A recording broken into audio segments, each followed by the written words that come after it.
tem a cultura deles e a nossa. Existe uma cultura global hoje, onde produtores, pessoas, empresas, países se posicionam no mercado global, cada vez mais competitivo. E é isso que nós temos que fazer. Então, acho que talvez a gente tenha que renovar um pouquinho a nossa cabeça para entender este mundo aberto, onde a gente vai produzir mídia para milhares de suportes, onde a gente não vai ter controle. O Wikileaks é um pouco isso, tá certo? Não vai ter controle, controlar agora a internet, que o que divulga, da fofoca de um, do outro, isso é um absurdo, né? Do que pensar em Ancine, cota de tela, cinema brasileiro, domínio americano contra os americanos, contra confundir políticas de mercado americanas, de majors, com política de Estado brasileiro, comparar coisas que a gente não pode comparar. Eu acho que nós temos que cada vez pensar mercado mesmo, domínio, controle, ocupação de espaço, competição, qualidade, para ocupar mercado, né? E não uma discussão antiga ideológica, na minha opinião, ultrapassada. Fernando, mas olha só, você tem que ver a questão prática. O americano, o cinema existe há mais de 100 anos, e a América do Norte é um país muito mais rico do que o nosso, há muito mais tempo, e instituiu uma cinematografia que foi importantíssima, inclusive durante as guerras. Como vencedor, ele mostrou a importância da guerra, contou a história do vencedor. O cinema americano o Estado americano usou o cinema como divulgador da sua cultura e vendeu para nós a Coca-Cola, vendeu para nós o jeans, vendeu para nós o rock and roll, vendeu tudo que eles puderam vender através do cinema. A gente costumava dizer, brincando inclusive, mas com uma certa dose de realismo, que o americano, quando queria conquistar, primeiro eles mandavam o cinema, se não desse certo, eles mandavam as tropas. Então, na realidade, sempre foi um processo cultural, de conquista cultural, o cinema, muito importante. E o americano usou isso sempre muito bem. Ninguém está contra o cinema. Eu adoro o cinema americano, eu vou ver os filmes, eu amo os filmes americanos. Agora, quando você está na atividade, participando diretamente na atividade, você produzindo, sentindo na pele os problemas, você vai começar a reparar o seguinte, que os países, em geral, defendem suas culturas, defendem suas formas de expressão. O americano é quem defende melhor no mundo. Depois vou te dar alguns exemplos como eles fazem isso. Mas o segundo país que melhor defende sua cultura é o francês. Hoje em dia, a participação de mercado do cinema francês é de 46%. O cinema francês, na França, tem 46% do mercado. Agora, lá, eles têm um Ancine também, Fernando, chama-se Unifrance. A Unifrance é uma instituição para defender a cultura francesa e o cinema francês. E, para você ter uma ideia, qualquer emissora, lá tem cota de tela na TV aberta, dado lá na França, cota de tela na TV aberta. Cada televisão tem que estrear pelo menos um filme francês por semana. Então, isso é um estímulo à produção, à defesa da cultura francesa, senão a hegemonia americana vem e toma conta. Você tem uma ideia, os franceses são tão conscientes e tão defensores da cultura deles, porque você chega em Paris, o McDonald's, para dar certo, teve que ter cara de brasserie, senão não dava certo. Então, não podia ser um McDonald's igual ao formato americano de McDonald's que eles têm pelo mundo inteiro, inclusive no Brasil. Lá, para dar certo, teve que ter uma certa cara de brasserie. Então, o francês defende muito bem a sua cultura. Por isso, o produto francês, o produto cultural francês, tem uma penetração muito maior na França do que o produto cultural brasileiro tem no Brasil. Nós não sabemos defender a nossa cultura tanto quanto os franceses sabem. Esses são os que defendem melhor, porque eles chegaram a um ponto tal de perfeição na defesa da cultura que nem precisa o governo para defender. Eles próprios, como instituição, se defendem, entendeu? Eles têm um corporativismo fantástico. Pra você ter uma ideia, uma vez eu cheguei para lá nos Estados Unidos com um determinado filme nosso, que eu disse assim, poxa, eu queria dublar esse filme em inglês. Claro, eu pegava atores americanos, dublava o meu filme e lançava lá. Ele disse assim, não funciona. Mas como não funciona? Assim, eu quero tentar. Não, não adianta tentar porque não funciona. Eu disse, mas existe alguma lei? Não, não existe lei nenhuma, simplesmente não funciona. Então eles não deixam, eles não dizem que não funciona e não fazem, não deixam acontecer. Não pode dublar filme lá americano. O americano lá nos Estados Unidos? 80% a participação no mercado. Você tem uma série de cinematografias, mas o americano domina, lá na terra deles, eles dominam. Dominam no mundo, a participação deles é quase 90%. Olha, que a última estatística que eu vi, você tem 8% de participação de filmes de língua espanhola para as populações... Perdão. Tem os filmes ingleses também. Para as populações de porto-riquenhos, mexicanos. Né? Tem 1% para línguas estrangeiras, que é todo o saco de gatos do mundo, e 90%, 91% é participação de filmografia de língua americana. Anglo-americana, porque os ingleses também. Anglo-americana, australiana, também neozelandesa. Australianos também. No Brasil sempre houve uma cultura de desprezo pelo popular.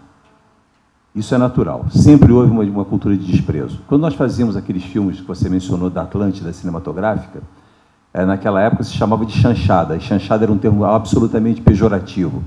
Hoje esses filmes são cultuados. Oscarito, Grande Otelo, falou-se no Anselmo Duarte, que ganhou a nossa Palma de Ouro com um filme belíssimo, que é O Pagador de Promessas.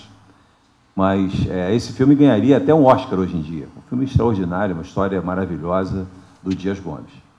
E muito bem realizado pelo Anselmo, que não tinha o devido respeito pela cinematografia nacional na época. E, então, essa cultura de desprezo sempre houve, não foi só com o cinema, não, com a música também. A música popular brasileira, que não é a bossa nova. A bossa nova é uma música que eu adoro. Eu sou carioca, adoro bossa nova. Quando eu vi João Gilberto cantando Chica de Saudade, eu pedi um violão de presente ao meu pai, fui tomar aula com Carlinhos Lira, em Copacabana. Então, adoro a música, adoro a bossa nova. Mas não quer dizer que isso seja a música brasileira, não é. A música brasileira, só a Villa-Lobos relacionou mais de 300 diferentes ritmos. A nossa música é riquíssima. A música popular brasileira é a realeza da nossa cultura. Não tem expressão cultural mais importante no Brasil do que a música. Mas a música popular também criou-se um termo como chanchada para ela, brega. A música que não é aquela nossa música da classe média alta da elite, é a música brega. É um termo sacana, safado, para desmerecer também a música brega. Então, o axé da Bahia é música brega, o sertanejo é brega, muita coisa do Roberto Carlos é brega. Pô, o cara é o rei, você pode até não gostar dele, mas se as pessoas gostam dele, que no mínimo se respeite. Mas nós temos essa tradição de desrespeitar a nossa cultura e de valorizar a cultura americana. Nós todos, a Barra da Tijuca Miami, a gente queria falar inglês aqui, seria maravilhoso, entendeu? Agora, lá no interior do Brasil não é assim, não. Lá no interior é aquela coisa folclórica, né? No interior há respeito pela nossa cultura.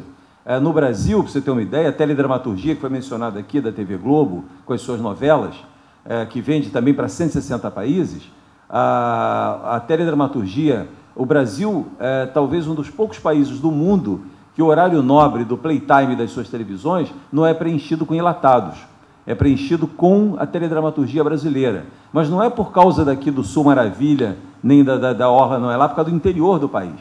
Lá é que se tem apreço pela cultura brasileira, a nossa maneira de ser. É lá que acontece o sertanejo, é lá que acontece o forró, é lá que acontece o axé, enfim. Todas essas manifestações populares, que são bregas, mas que devem ser profundamente respeitadas. Infelizmente, nós não temos salas de cinema lá, porque se tivéssemos, como houve no passado, a nossa cultura cinematográfica seria muito mais pujante do que é hoje. Agora, você fala de exceções brilhantes. Quer dizer, Cidade de Deus é uma exceção brilhante. Como Tropa de Elite é outra exceção brilhante. Agora, nós não podemos viver de exceções. Nós temos que ter volume. Esse volume só existirá se existirem leis de incentivos fiscais e se existir uma proteção do governo, como há nas culturas como da França, como da China e nos próprios Estados Unidos também, que defende sua cultura como ninguém. A dublagem, a questão da dublagem é o seguinte: na Europa a tradição sempre foi da dublagem. Na Espanha, na Alemanha, na Itália, na França, todos os filmes são dublados. Raramente, se você assistir um filme legendado, você vai num cinema de arte para assistir o filme legendado.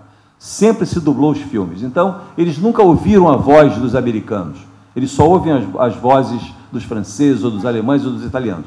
Então, inclusive nos créditos... Pois é, mas essa é uma tradição, é difícil mudar a tradição. Agora, no Brasil, nunca houve a tradição da dublagem. No Brasil, sempre se assistiu filmes legendados. Essa é a tradição. Você gosta do filme legendado, eu também gosto do filme legendado. Eu quero ouvir a voz original do ator, eu leio legenda. Mas isso tem um aspecto muito interessante. Quando se começou a dublar no Brasil, quem começou a dublar foi justamente a Disney, foi a primeira a dublar no Brasil. Porque ela percebeu o seguinte: como é que eu vou competir com o Renato Aragão, que nós fazíamos o filme do Renato Aragão, como é que eu vou competir com o Renato Aragão falando em inglês se as crianças não leem legendas? Então eles começaram a dublar. E aí, com isso, eles começaram a dominar também o mercado infantil do filme familiar. Só que hoje eles perceberam que é muito mais interessante dublar quase tudo. Quando eles lançam com 600 cópias aqui, eles já lançam com 500 cópias dubladas e apenas 100 legendadas, porque aí não só eles conseguem atingir as crianças, como atingir os iletrados também, que não têm velocidade para ler aquilo. Então, é uma forma de dominação, é mais uma forma de dominação. O filme americano torna-se quase um filme brasileiro, porque é dublado e interpretado por grandes atores que dublam muito bem os filmes americanos.